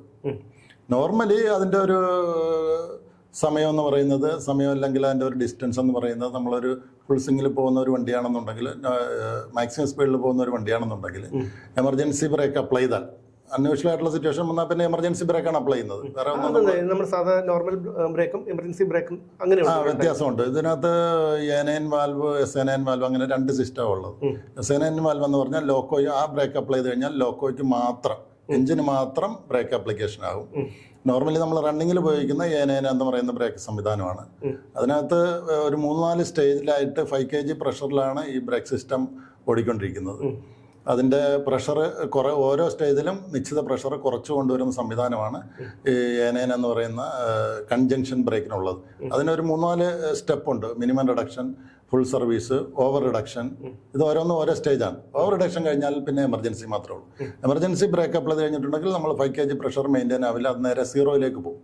0 പ്രഷറാവും. അപ്പോൾ ഫുൾ ഫോർമേഷനും ബ്രേക്ക് ആപ്ലിക്കേഷൻ ആവും. അങ്ങനത്തെ ഒരു സാഹചര്യത്തിൽ നോർമൽ കോഴ്സിലൊക്കെ പോകുന്ന ഒരു വണ്ടിയാണ്, ഇപ്പോൾ 100 കിലോമീറ്റേഴ്സ് പോകുന്ന ഒരു വണ്ടിയാണെങ്കിലും ഒരു 250 മീറ്റർ ഓടിയിട്ട് ഈ വണ്ടി നിൽക്കും. 250 മീറ്റർ ഓടിയേ വണ്ടി നിൽക്കും. 250, അതായത് 1/4 കിലോമീറ്റർ അങ്ങനെ ഓടി വണ്ടി നിൽക്കുള്ളൂ. 60 കിലോമീറ്റർ ആണെന്നുണ്ടെങ്കിൽ അതിന് മുൻപേ ചിലപ്പോൾ നിന്നിട്ടുണ്ടാവാം. അപ്പം ഡിപ്പെൻസ് ഓൺ അതിൻ്റെ വിഷൻ എപ്പോഴാണ് നമ്മൾ തിരിച്ചറിയുന്നത്. പിന്നെ അവിടെ ആ ബ്രേക്ക് അപ്ലൈ ചെയ്യുന്ന സ്ഥലത്തുള്ള ഗ്രേഡിയൻ്റ് എന്താണ്. ഇപ്പോൾ ഒരു കയറ്റമാണെന്നുണ്ടെങ്കിൽ പെട്ടെന്ന് നിൽക്കും. അതെ, ഇറക്കമാണെന്നുണ്ടെങ്കിൽ പെട്ടെന്ന് നിൽക്കില്ല. ലെവലാണെന്നുണ്ടെങ്കിലും അത് നമ്മൾ അപ്ലൈ ചെയ്യുന്ന ഏത് സ്റ്റേജിലേക്കാണ് ബ്രേക്ക് അപ്ലൈ ചെയ്യുന്നത്, നമ്മൾ ജഡ്ജ് ചെയ്യുന്ന എന്താണ്, അതിനനുസരിച്ചിട്ടാണ് വണ്ടി നിൽക്കുന്നത്. അതാണ് ഈ 89 മുതൽ ഏകദേശം 2023 വരെ. അതെ, 23 വരെ എന്ന് പറയുമ്പോഴത്തേക്ക് 34 വർഷത്തോളം, 4 വർഷത്തോളം ജോലി ചെയ്തു. 34 വർഷം റെയിൽവേയുടെ ഭാഗമായിരുന്നിട്ട് എന്താണ് അത് പിരിഞ്ഞു പോകുമ്പോൾ വൈകാരികമായിട്ടുള്ള ഒരു സംഭവം ഉണ്ടാവുമല്ലോ. അതെ, ശരിയാണ്. കാരണം അത് മാത്രമല്ല, പ്രത്യേകിച്ച് ലോക്കോ പൈലറ്റുമാരുടെ ജീവിതം എന്ന് പറഞ്ഞാൽ ഒരു പ്രത്യേക സ്വഭാവമാണ്. ഒരു മിലിറ്ററി കഴിഞ്ഞാൽ, എനിക്ക് തോന്നുന്നു മിലിറ്ററി കഴിഞ്ഞാൽ ഇത്രയും സ്ട്രിക്റ്റ് ആയിട്ട് പോകുന്ന ഒരു സംവിധാനം വേറെ ഒരു പക്ഷേ ഉണ്ടാവില്ല. നമുക്ക് ലീവ് കിട്ടണമെന്നുണ്ടെങ്കിൽ ഹെഡ് ക്വാർട്ടറിൽ വരണം. ഹെഡ് ക്വാർട്ടർ എന്ന് പറയുമ്പോൾ ഇപ്പോൾ എൻ്റെ ഹെഡ് ക്വാർട്ടർ പാലക്കാടാണെന്നുണ്ടെങ്കിൽ ഞാൻ മംഗലാപുരത്ത് പോയാൽ അവിടെ റെസ്റ്റ് എടുക്കുകയാണ്. അവിടുന്ന് എനിക്ക് ലീവ് എടുത്ത് പോകാൻ പറ്റില്ല. അവിടുന്ന് എൻ്റെ റെസ്റ്റ് കഴിഞ്ഞ് അടുത്ത ട്രെയിൻ പാലക്കാട് വന്നാലേ ലീവ് എടുക്കാൻ പറ്റുള്ളൂ. അല്ലെങ്കിൽ റെസ്റ്റ് എടുക്കണമെങ്കിലും പാലക്കാട് തന്നെ വരണം. മറ്റെന്തെങ്കിലും എമർജൻസി ഉണ്ടെങ്കിൽ മാത്രമേ നമ്മൾ അവിടുന്ന് റിലീവ് ചെയ്ത് വിടുകയുള്ളൂ. അപ്പോൾ നമ്മൾ വളരെ ടൈറ്റ് ഷെഡ്യൂളായിട്ട് ജീവിച്ച ആൾക്കാരാണ്. 24 മണിക്കൂർ, ഒരു 24 മണിക്കൂറിൽ ഇപ്പോൾ ഹോം സ്റ്റേഷനിൽ വന്നാൽ ഒരു 24 മണിക്കൂറിൻ്റെ സാധാരണ ഒരു മനുഷ്യന് 8 മണിക്കൂർ ജോലി, 8 മണിക്കൂർ വിശ്രമം, 8 മണിക്കൂർ വിനോദം. ഇത് വിനോദം എന്ന് പറയുന്ന ഒരു സംഭവം ഉണ്ടായിരുന്നില്ല എന്ന് തന്നെ പറയാം. അതാണ് അതിന്റെ സത്യത. കാരണം 34 കൊല്ലം ഓടിപ്പോയത് അറിഞ്ഞിട്ടേ ഇല്ല. അത്രയും ടൈറ്റായിട്ടാണ് നമ്മൾ പോകുന്നത്. ഇപ്പോൾ ഇന്ന് രാവിലെ പാലക്കാട് നിന്ന് ആരംഭിച്ച് മംഗലാപുരത്ത് ഡ്യൂട്ടി അവസാനിച്ചാൽ അന്നത്തെ ദിവസം അവിടെ റെസ്റ്റാണ്. പിന്നെ അവിടുന്ന് വീണ്ടും തിരിച്ച് പാലക്കാട് വരുമ്പോൾ പിറ്റേ ദിവസം വൈകുന്നേരം ആവുമെന്ന് വിചാരിക്കുക. അപ്പം അന്നത്തെ രാത്രി പോയി നമ്മൾ ഉറങ്ങിക്കഴിയുമ്പോൾ അന്നത്തെ രാത്രി പോയി. പിറ്റേ ദിവസം രാവിലെ നമ്മൾ വീട്ടിലെ കാര്യമോ കുട്ടികളെ കാര്യമോ മറ്റുള്ള കാര്യങ്ങളൊക്കെ നോക്കുമ്പോഴേക്കും അടുത്ത ട്രെയിൻ ഡ്യൂട്ടി ആയി. അപ്പം ഇങ്ങനെ ടൈറ്റ് ഷെഡ്യൂളായിട്ട് പോയിക്കൊണ്ടിരിക്കുന്ന ആൾക്കാരാണ് ലോക്കോ പൈലറ്റുമാർ. അതുകൊണ്ട് തന്നെ ആരോഗ്യപരമായിട്ട് ഒരുപാട് പ്രശ്നങ്ങൾ ഉണ്ടാകാറുണ്ട്. കാരണം റൊട്ടീൻ ലൈഫ് അല്ലാത്തതുകൊണ്ട് സമയത്ത് ഉറക്കം കിട്ടില്ല. സമയത്ത് എല്ലാവരും രാത്രി ഉറങ്ങുമ്പോൾ നമ്മൾ എഴുന്നേറ്റിരിക്കേണ്ട സാഹചര്യം വരും. മറ്റുള്ളവർ എണീറ്റിരിക്കുമ്പോൾ നമ്മൾ ഉറങ്ങുന്ന സാഹചര്യം വരും. അപ്പം ഇങ്ങനെയൊക്കെ വരുമ്പോൾ ശാരീരിക പ്രശ്നങ്ങളൊക്കെ ഉണ്ടാകാനുള്ള സാധ്യതകൾ ലോക്കോ പൈലറ്റുമാർക്കെല്ലാം കൂടുതലാണ്. അപ്പം അതിനെ അതിജീവിക്കാൻ വേണ്ടിയിട്ട് എന്തെങ്കിലും ഈ യോഗ, അതുപോലെ സ്ട്രെസ് കുറയ്ക്കാനുള്ള എന്തെങ്കിലും കാര്യങ്ങളൊക്കെ ചെയ്യാമെന്നുള്ളത് മാത്രമേ ഉള്ളൂ. പിന്നെ അതുപോലെ തന്നെ റെസ്റ്റ്, കിട്ടുന്നിടത്തെല്ലാം റെസ്റ്റ് എടുക്കുക. അപ്പോൾ നമ്മൾ ഫാമിലി പോലും അതിനെപ്പറ്റി സഫർ ചെയ്യേണ്ടി വരും. ഒരു കുടുംബത്തിൽ ഒരു ഗൃഹനാഥൻ ചെയ്യുന്ന എല്ലാ ജോലികളും ഒരു ലോക്കോ പൈലറ്റിന് ചെയ്യാൻ സാധിക്കില്ല. അതിൻ്റെ ഒരു കുട്ടികളുടെ കാര്യമാണെങ്കിലും ശരി, മറ്റ് വീട്ടുകാര്യങ്ങളാണെങ്കിലും ശരി, അതിൻ്റെ ഭാര്യ ഉത്തരവാദിത്തം ഏറ്റെടുത്താൽ മാത്രമേ ഈ ജോലി ഭംഗിയായിട്ട് മുന്നോട്ട് കൊണ്ടുപോകാൻ സാധിക്കുകയുള്ളൂ. അപ്പം എല്ലാ ലോക്കോ പൈലറ്റുമാർക്കും അവരുടെ ഔദ്യോഗിക ജീവിതം ഇങ്ങനെ സന്തോഷകരമായിട്ട് അവസാനിപ്പിക്കുമ്പോൾ അവരുടെ കുടുംബത്തിൽ അവരുടെ പത്നിക്ക് ഒരു പ്രധാനപ്പെട്ട റോളുണ്ട്. ഇല്ലെങ്കിൽ ഇത് മുന്നോട്ട് പോവില്ല, ഈ ജോലി ഇങ്ങനെ മുന്നോട്ട് പോവില്ല. ചില ആൾക്കാരൊക്കെ ഡ്യൂട്ടിക്ക് വന്ന് കുറച്ച് കാലം കഴിയുമ്പോൾ ഇങ്ങനെ വിട്ട് പോയ ആൾക്കാരൊക്കെ ഉണ്ട്. ഈ ജോലി എനിക്ക് പറ്റില്ല എന്ന് പറഞ്ഞ് വിട്ടുപോയ ആൾക്കാരൊക്കെ ഉണ്ട്. ചില ആൾക്കാർ ഇങ്ങനെ കുറേ കാലം ഇങ്ങനെ ഡ്യൂട്ടി ചെയ്യും. അപ്പോൾ വീട്ടിൽ നിന്നൊക്കെ ആരെങ്കിലും ഇവരുടെ അടുത്ത് താമസിക്കാൻ വേണ്ടി അച്ഛനോ അമ്മയോ അല്ലെ അച്ഛനമ്മയോ ഇങ്ങനെ താമസിക്കാൻ വേണ്ടി വരും. അപ്പോഴാണ് അവരറിയുന്നത് ഇവര് രാത്രി ഡ്യൂട്ടിക്ക് വിളിച്ചോണ്ട് പോകുന്നു. ഇങ്ങനത്തെ ഒരു ജോലി കണ്ടിട്ടേ ഇല്ല ഇതുവരെ. രാത്രി 2 മണിക്ക് വന്ന് വിളിക്കുന്നു, രാത്രി 12 മണിക്ക് വിളിക്കുന്നു, പിന്നീട് 4 മണിക്ക് വിളിക്കുന്നു. ട്രെയിൻ വരുന്ന ഡ്യൂട്ടി ക്രൂ ചേഞ്ച് ചെയ്യണ്ടേ? അപ്പൊ അതിനകത്ത് ഡിസ്റ്റർബ് ചെയ്യുമ്പോൾ നമ്മളെ മാത്രമല്ല കോളിംഗ് ബെൽ അടിക്കുകയോ അല്ലെ ഫോൺ അടിക്കുകയോ ചെയ്യുമ്പോൾ വീട്ടിലുള്ള എല്ലാവരും ഉണരും. അപ്പൊ നമ്മള് ഡ്യൂട്ടിക്ക് പോകുന്ന നമ്മളാണ്, നമുക്ക് ഓട്ടോമാറ്റിക്കായിട്ട് ഒരു സ്ട്രെയിൻ ഉണ്ട്. ഒപ്പം തന്നെ ഇവർക്ക് എല്ലാവർക്കും ആ സ്ട്രെയിൻ ബാധിക്കപ്പെടുകയാണ്. അപ്പൊ കുറെ ആകുമ്പോ എല്ലാവരും പ്രാക്ടീസ് ആകുമല്ലോ. പിന്നെ നമ്മുടെ ജോലിയും കൂടെ ആണല്ലോ, ജോലിയാണ്, നമുക്ക് അങ്ങനെ ഉപേക്ഷിക്കാൻ പറ്റില്ലല്ലോ. അങ്ങനെ 34 കൊല്ലം കടന്നുപോയി. ഏറ്റവും ഈ 34 കൊല്ലം ജോലി ചെയ്തു. അതിനുശേഷം ഇപ്പോ പൊതുപ്രവർത്തനം, രാഷ്ട്രീയ. അതെ, ഞാൻ റെയിൽവേ സർവീസ് തീരുന്നു എന്ന് മനസ്സിലായപ്പോൾ ഏതാണ്ട് ഒരു വർഷം മുമ്പ് തന്നെ ഞാനൊരു പ്രിപ്പറേഷൻ എടുത്തു എന്ന് പറഞ്ഞാൽ, ഞാൻ ഈ നേരത്തെ പറഞ്ഞ പോലെ 24 മണിക്കൂറിൽ 16 മണിക്കൂർ എൻഗേജഡ് ആയിട്ടിരിക്കുന്ന ആൾക്കാരാണ് ലോക്കോ പൈലറ്റുമാർ. അപ്പോൾ പെട്ടെന്ന് ഒരു ദിവസം നമ്മളുടെ ഈ ഡ്യൂട്ടി നിന്നു എന്ന് പറയുമ്പോൾ നമ്മൾ ഐഡിലാവും. നമ്മളിങ്ങനെ നല്ല ടൈറ്റായിട്ട് ഓടിക്കൊണ്ടിരുന്ന ആൾക്കാരാണല്ലോ. അപ്പോൾ പെട്ടെന്ന് ഡ്യൂട്ടി നിന്നെന്ന് പറഞ്ഞാൽ നമ്മൾ ഐഡിലാവും. ചിലപ്പോൾ നമ്മുടെ മാനസികാവസ്ഥയ്ക്ക് വ്യത്യാസം വരും. പിന്നെ നേരത്തെ പോയ ഓഫീസിലേക്ക് നമുക്ക് പോകാൻ പറ്റില്ല.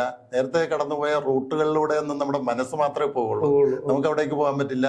അപ്പോൾ അതെല്ലാം നമ്മൾ ഇത്തരം ഡ്യൂട്ടികൾക്ക് ഇപ്പോൾ ഒരു സാധാരണ ഒരു ഓഫീസ് സൂപ്രണ്ടോ അല്ലെങ്കിൽ ഒരു എന്താ പറയുക ഒരു ക്ലർക്കോ ഡ്യൂട്ടി ചെയ്യുന്നതെന്ന് പറഞ്ഞാൽ ചില ആൾക്കാരൊക്കെ ജോലി എങ്ങനെയുണ്ട്, ജോലി കുഴപ്പമില്ല, പക്ഷെ മുഷിച്ചിലാണെന്ന് പറയാറുണ്ട്. കാരണം ഒരേ സീറ്റിലിരുന്ന് ജോലി ചെയ്യാൻ, ഒരേ സ്വഭാവം വയലിൽ നോക്കുന്നത്. ഇപ്പോൾ ലോക്കോ പൈലറ്റുമാർക്ക് എന്നെ സംബന്ധിച്ച് ഒരു അഡ്വാൻറ്റേജ് അതിനകത്ത് കണ്ടെന്ന് പറഞ്ഞാൽ ഓരോ ദിവസം ഓരോ റൂട്ടിലാണ് പോകുന്നത്. പാലക്കാട് നിന്ന് സ്റ്റാർട്ട് ചെയ്യുന്ന ഒരാൾ ഒരു ദിവസം ഈറോഡേക്ക് പോകും, ഒരു ദിവസം ഡിണ്ടിക്കൽ പോകും, പിന്നെ ഒരു ദിവസം എറണാകുളം പോകും, പിന്നെ ഒരു ദിവസം ഒരു ചേഞ്ച് ഉണ്ട്. ഡ്യൂട്ടിയുടെ സ്വഭാവത്തിനൊരു ചേഞ്ച് ഉണ്ട്. പോകുന്ന റൂട്ട് വ്യത്യാസം ഉണ്ടാകുമ്പോൾ അവിടെ കാണുന്ന ആൾക്കാരും അവിടുത്തെ പ്ലാറ്റ്ഫോമും അങ്ങനെ നമ്മൾ റെസ്റ്റ് എടുക്കുന്നവരും അങ്ങനെ വ്യത്യാസം ഉള്ളതുകൊണ്ട് അങ്ങനെ ഒരു കാര്യമാണ് ഞാൻ അതിനകത്ത് കണ്ടിട്ടുള്ളത്. അപ്പോൾ ഇനി പ്രത്യേകിച്ച് ഒരു ലോക്കോ പൈലറ്റ് ആവുമ്പോൾ വിദേശത്തുള്ള ഈ ഒരു ട്രെയിൻ ഗതാഗതത്തെ കുറിച്ചൊക്കെ ഒരു ധാരണ ഉണ്ടായിരിക്കും അല്ലേ? അപ്പോൾ അതിനനുസരിച്ച് നമ്മുടെ ഇതിൽ മാറ്റം വരേണ്ടതുണ്ടോ? മാറ്റം വരുന്നുണ്ടല്ലോ, ഒരുപാട് മാറ്റങ്ങൾ വരുന്നുണ്ട്. എങ്കിൽ പോലും അത് രണ്ട് താരതമ്യം ചെയ്യുമ്പോൾ എങ്ങനെ തോന്നുന്നു? വിദേശത്ത് ഇപ്പോൾ ജപ്പാനിൽ 500 കിലോമീറ്ററിലൊക്കെ വണ്ടി ഓടുന്നുണ്ട്. റിപ്പൽഷൻ മാഗ്നറ്റിക് സിസ്റ്റത്തിലാണ് അവിടെ വണ്ടി ഓടുന്നതെന്ന് പറയുന്നു. അതായത് വീല് റെയിലിൽ ടച്ച് ചെയ്യുന്നില്ല. റിപ്പൽഷൻ ഒരേ പോള്, നോർത്ത് പോളും തമ്മിലാണെങ്കിൽ, അല്ലെ സൗത്ത് പോളും തമ്മിലാണെങ്കിൽ നമ്മൾ ചെറിയ ക്ലാസ്സിലൊക്കെ പഠിച്ചിട്ടുണ്ടാവും. ഈ മാഗ്നറ്റിക് ഫീൽഡ് നമ്മൾ റിപ്പൽ ചെയ്യുമെന്നാണ് പറയുന്നത്.